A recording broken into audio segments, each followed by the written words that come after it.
আমি এই মুহূর্তে আমার বাড়ির পাশে ধানের জমির পাশে দাঁড়িয়ে আছি এবং আমি এখানে একটি ছোট্ট ব্লগ ভিডিও তৈরি করতেছি। তো আপনারা অবশ্যই দেখতে পাচ্ছেন আমার এখানে অনেক সুন্দর একটি প্রাকৃতিক দৃশ্য। তো এই আমার দৃশ্যগুলো এবং ভিডিওগুলো সবসময় দেখবেন। আপনারা দেখতে পাচ্ছেন এদিকে পানি, তা না হলে আমি আপনাদেরকে এদিকে গিয়ে সম্পূর্ণ ভিডিওটা দেখাতাম। অনেক সুন্দর একটি দৃশ্য।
আমি এখন যাচ্ছি আমার বাড়ির পাশ দিয়ে, আমি আরেকটি সাইডে যাচ্ছি। আপনারা অবশ্যই আমার সাথে থাকবেন এবং ভিডিওটি সম্পূর্ণ দেখবেন।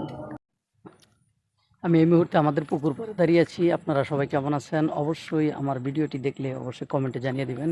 আর আমাদের পুকুরের দৃশ্যটা কেমন দেখাচ্ছে এই বিকেলের অপরন্ত সময় অবশ্যই কমেন্টে জানিয়ে দিবেন।